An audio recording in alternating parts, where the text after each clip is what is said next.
Ladies and gentlemen, you are graciously welcome to a Healing Talk Show. All thanks to Almighty God. Vivid View, say and do it.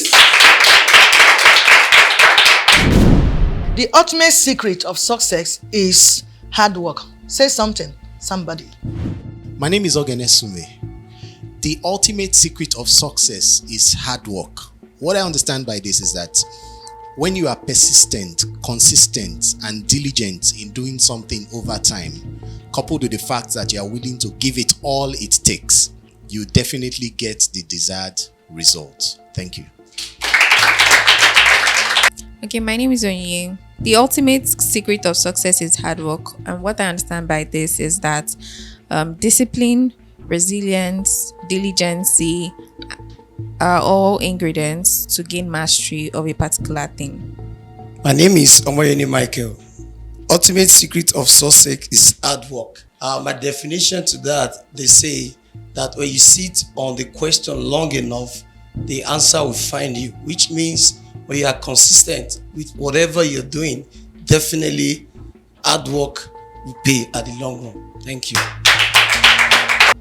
Thank you so much for that beautiful contributions. For me, the ultimate secret of success is hard work. It means there's no room for laziness. No room whatsoever for laziness. Even the Bible said that there's no food for a lazy man. And so you must work. As long as you're alive, you need to work. Don't stop. Keep working. And of course, whatever you put in is commensurate to the result you're going to get. If in a school, you don't read your books, your scores will be low. If you're working in an office, you don't bring out all your mind and work as if that work belongs to you. Of course, it really belongs to you. Where you get a daily bread to take care of yourself and your family, you should put in your best there. And if you don't put, promotion will not come because you think people are not watching. They are watching. Your superiors are watching. So whatever you put in is what you get. It's like when they say computer garbage in and garbage out. That's what it is. So if you do not work, honestly, you will not be successful. So for you to attain that success that you wish, you must put enough hard work. For instance, somebody who had the opportunity to close work from duty by 4 p.m. And then when you now while off your time from that 4 p.m. to the next day. I mean, sense will also let you know that you need to put your hand in something else. In this world we're living in, especially in Nigeria, one source of income, one stream of income is not enough. So hard work will make you to add something. Either you open a little shop where you can sell something or something like that. You can even make use of your handset to do something else, not to hack on people who didn't say so.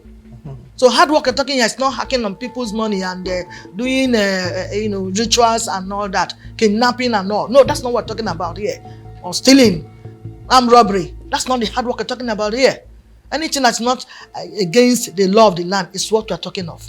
And there are many things we can do to put food on the table without these illicit things I just mentioned. You're not supposed to be a part of it, even as youth. We are talking to you now, do the right thing. So when you work hard, definitely you are going to be successful.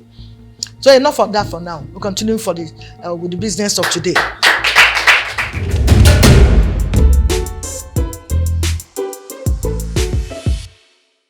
Well, the topic for discussion today is cybercrime and security consciousness.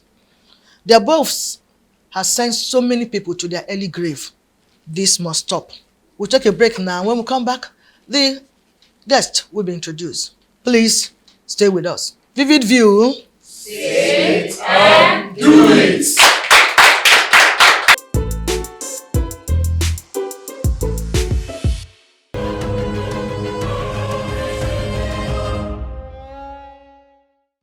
Welcome back. In case you're just joining us, the topic again is cybercrime and security consciousness. And with me in the studio is a cyber security expert. Let's make welcome Adekunle David. Vivid View. Say and do it. Before discussion proper, please follow us on social media handles as displayed on the screen. You're welcome again, David. Thank you so much, ma'am. So let's have your brief introduction, definition, and perspective of this subject matter. It's very important for us to understand that cybersecurity and cybercrime is massively wide. The scope is wide. So when we're talking about cybersecurity, we're talking about using communication devices to carry out illicit activities with the intention to harm. So I'm just going to emphasize it. It's not when you use, and when we say communication devices, we're talking about your phone, your laptops, your iPad, whatever it's a communication device. The moment you use it illicitly to commit crime, whether it is successful or not successful, it is a cybercrime. So the impression people have is, but I have not done it. No, you don't have to do it. For the fact that you intend to do it and you were caught, it's a cybercrime offense. And who is a cyber criminal? A cyber criminal is basically that person who is behind the action of a cybercrime.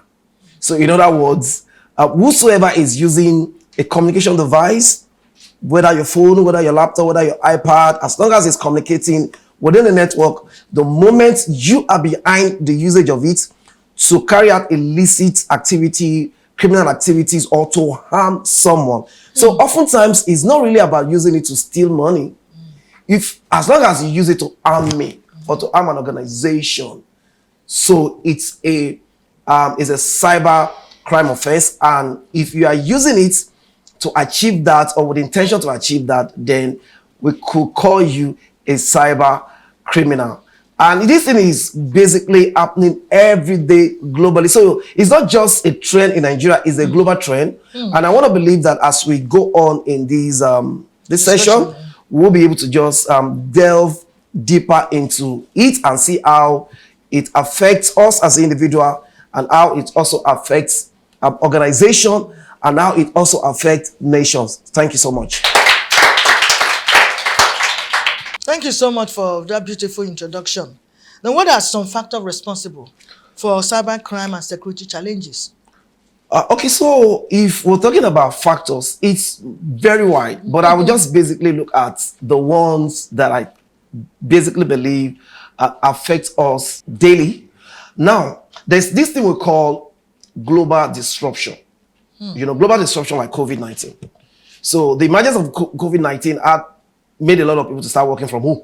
Exactly. So because you're relying on working from home, working from home means you're going to leverage on use of internet and computer to work. So a lot of people have now started using computers to carry out day-to-day activities. And because we have a lot of people now leveraging on communication devices to carry out their day-to-day activities, the tendencies of knowing so much about how computer works has increased.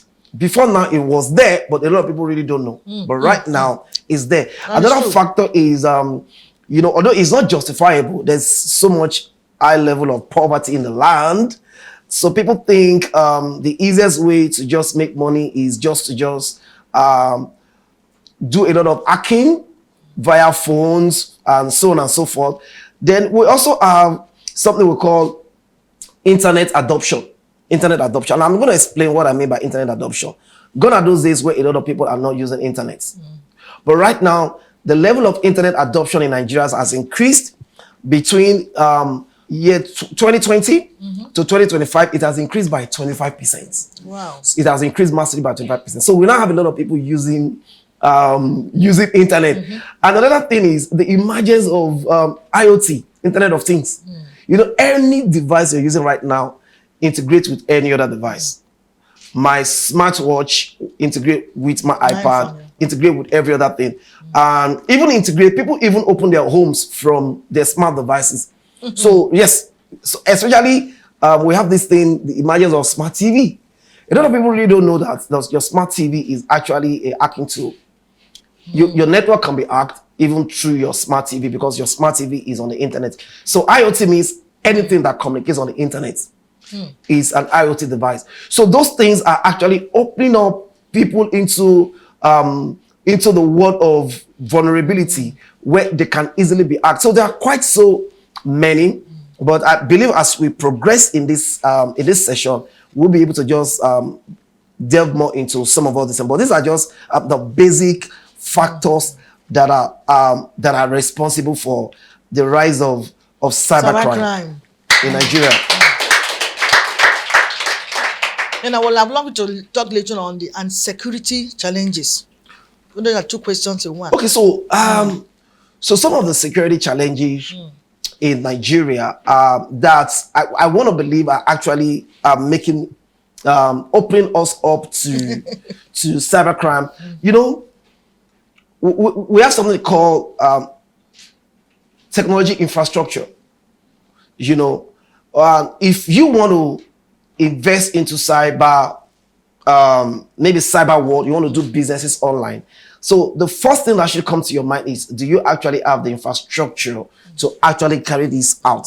So we don't have that infrastructure. For example, you have the likes of the POS, for example. You know, people doing business via POS. Yeah, exactly. So a lot of people really are not even aware that a lot of people are not, and I'm going to be very practical, for example. Yes, yes. For example, if you want to do a POS, and I'm just going to be practical, if you give me your POS device and you insert your card, you may not know there are some POS devices that are actually rogue POS device. I'm using the word rogue. They are not real. So the moment you're punching in your PIN, is actually being captured. Wow. So it's actually being captured. And when you're done, they just say, oh, sorry, it didn't go. Sorry, I don't have network. And you go, but apparently your PIN are being captured. They are not real device. So those are challenges that people are actually not aware of. Even there are some ATM machines that So how do we identify those bad ones you're talking about? So that is more reason why you should go to an accredited. You know, you see them. There's so many everywhere. Okay, POS running up and down. Well, so this is what I tell people to just basically do. And I'm telling us from experience. Yes. If you want to punch in your number, the first thing you should try and do is just check your part very well. Some of these parts have nylons on it. Okay. They are not real metal. They have nylons on it. Please, you don't even know. You think they are trying to insulate this machine, but they have a bit of nylon or film on it. So that film is actually punching, trying to get your card. So just go in there and see, just check it very well. Okay, before I punch in this, is it pure metal or there's a nylon or film on it? If it is, I would advise you not to really use that. I advise you not to use that. So those. So we really need to watch out on this. So that is why one of those major security challenges is people are not cyber aware. They're not aware. You're using solutions, you're using technology, and you don't have good knowledge about what you're doing. Understanding. You don't know understanding about good understanding about it. And I think that's why we're in this session, to enlighten ourselves that it goes beyond just using market technology women solution. may be vulnerable to this. Market women, traders, they may be vulnerable to So this. that is, give me your POS, and they don't even know the difference. That is why when you go to banks, you go to customer service, you see a lot of them. Yeah. You see a lot of them because they are not really aware. They really don't understand some of all these things. They just put in. There is also some. It's very deep, and I think it's outside the scope of this. But the challenges, those security challenges are quite huge out there into it. But I can tell you that the security challenges are quite huge. And one of them basically is people are using solutions, people are using technology that they don't know. And the most important thing is, do you know that there are more smartphones in the homes than toothbrushes? Yeah, you can just do an estimate. An average person would have 1 or 2 or 3 phones, but you don't have 2 toothbrushes. You only have 1. Am I right? So check. So you don't have 2 toothbrushes. So in your house, just count the number of iPad, smartphones that are there. There are more than the number of toothbrushes in that house. So people don't know that these things are quite a big challenge. That the more you open up yourself to smart devices, you're actually opening yourself to a world of cybercrime. All right, we'll go for a break now. Vivid View. Say it and do it.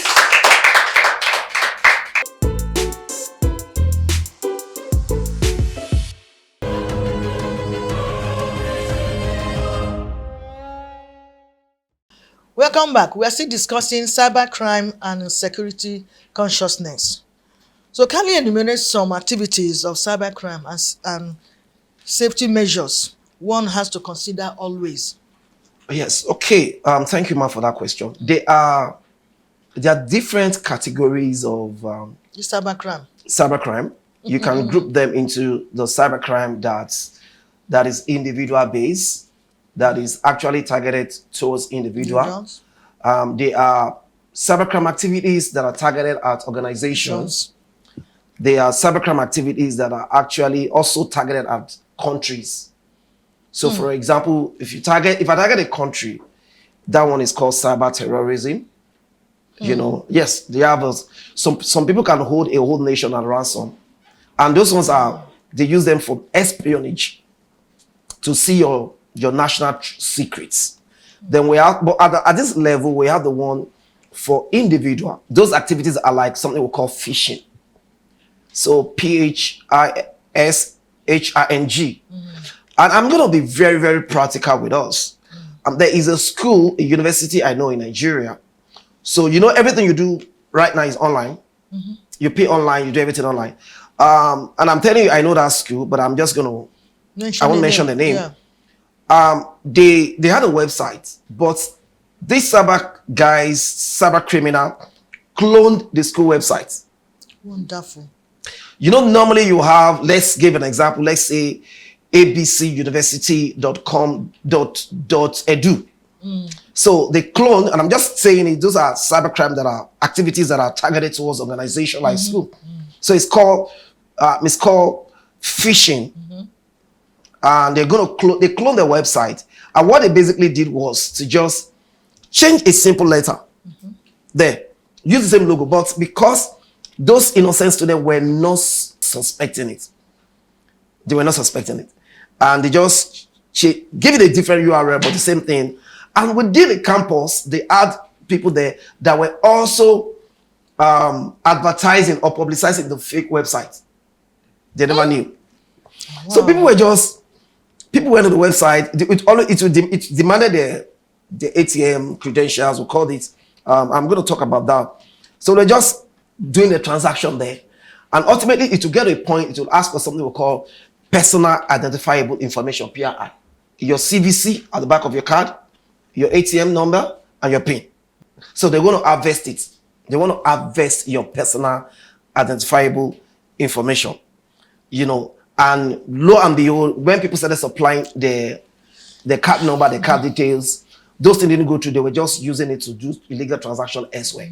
And before they will know what has happened, they brought down the site in a day. The site went off in 2 days, and they couldn't trace them. So, but people have lost.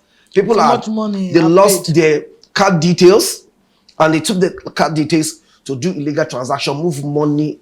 So what we're saying is, that's a phishing activity. We also have phishing email, where they will just send an email to you, asking you to do something, to click a link. We always get that in our email. That's why I see most of these banks will tell you, we will never ask you to supply any information via email. So how are we going to solve that kind of challenge, that kind of activity? It's basically for you to be aware that no bank would ever ask you to do anything online via phone. Okay. They would never. Good. Anything that you need to do, you have to just do it at the bank. And secondly, we also have some things called ransomware attack. Ransomware attack. They just this is mostly common with organization. They will just send some level of malware into your network. You know what I mean by network? You just send it to your network, and you just realize you just could not do any of your basic operation. And they will ask you, we taking over your system, we're taking over your network. We want you to pay us for us to release you. So ransomware is basically just like kidnapping. So you have to pay a ransom for you to be able to continue your job. You know, so we also have something we call denial of service, DDoS. DDoS basically means I can send a DDoS attack to your system or your network, and your system will just hang. And whenever you're using your computer and you see your computer hanging, quickly press it off, turn it off. Don't just be waiting. My system is hanging. Why is my system hanging? Most times your system could be under attack. So just turn it off immediately. Just quickly press it, turn it off. And if I were you, if I'm smart, I might not even open it up again. I might not even turn it on maybe for the next 20 or 30 minutes. So you need to just make sure, because your system might just be It's a denial of service. I deny you your service, so you can't use anything.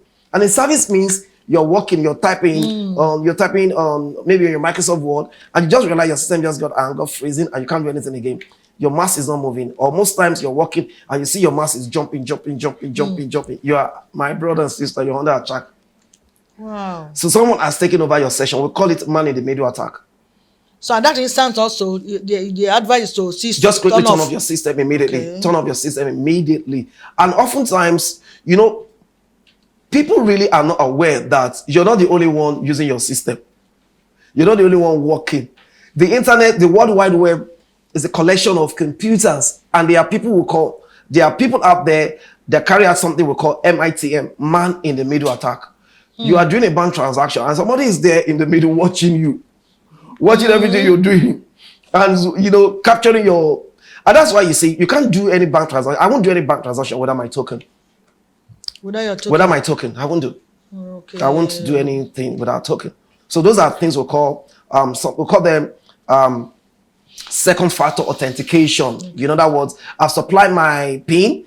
I also need to supply something else. So in cybersecurity is about this, and I'm going to explain to us. In cybersecurity, for someone to actually hack you, I'm a certified ethical hacker. I'm certified ethical hacker. In other words, I'm a hacker, but a good one. So we have the black hats, the bad hackers. So for anybody to hack you, they need three things. They need to know who you are, what you know, and what you have. Wow. Yeah, they need to I must know who you are. So in other words, I must know your email. I must know your card number. I must know your details. I must know what you have. Do you have your password? Can I get what you have, like your password or your token? You understand? So those things are quite wide, but like I said, this is very, very wide. But there are so many measures out there. For so many of us who don't have antivirus on our system, we should always put antivirus on our system. Original antivirus, not fake antivirus. Not the one you download free online. Because most of the free antivirus you download online are actually being produced by hackers. Oh. Some of us that use pirated software, that you buy 200 naira and you install, you are actually being tracked. So after opening your way, you're just telling them you're welcome to my world. More to them. So you're the one actually telling them you're welcome to my world. You just open the door of your house and allow them to just come in to just do malicious things with you. So basically, this scope is actually wide. That's more reason why we need to be cybersecurity aware. We must be cyber literate. We must be cyber literate to know what is actually happening out there. Thank you. Thank you so much. We'll take a break now. Vivid View. Say and do it.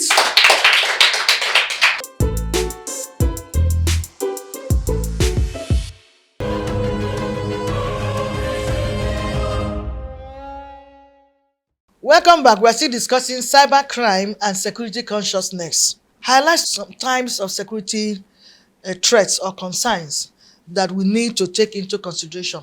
There are so many. I've mentioned some, but I'm just going to elaborate more that we need to just pay attention to, which they are actually cybersecurity threats, but a lot of us don't know that they are actually cybersecurity threats. And we don't even know that they are criminal offenses that are backed by law, such as the Cybersecurity Act, the Nigerian Cybersecurity Act. And, you know, for example, cyberbullying. Cyberbullying is a threat, is a cyber threat that is actually very prevalent right now. You know, you're just trying to just bully someone on the internet or within the social media space is actually a cybersecurity threat right now that is very prevalent. And if I tell you, it's almost like you've watched what is happening, you see petitions being written every day. You just hear the DSS has arrested someone for cyberbullying. So cyberbullying is a key cybersecurity threat right now. Cyber stalking is also a big threat. You're stalking me. You know, we have normal stalking. Yes. And you're just stalking me, just trying to threaten me online is a cyber crime. And we also have this illegal recruitment that is going on right now. You know, so that's more reason why. Recruitment to where? Yeah, recruitment, job recruitment. It's very prevalent online right now.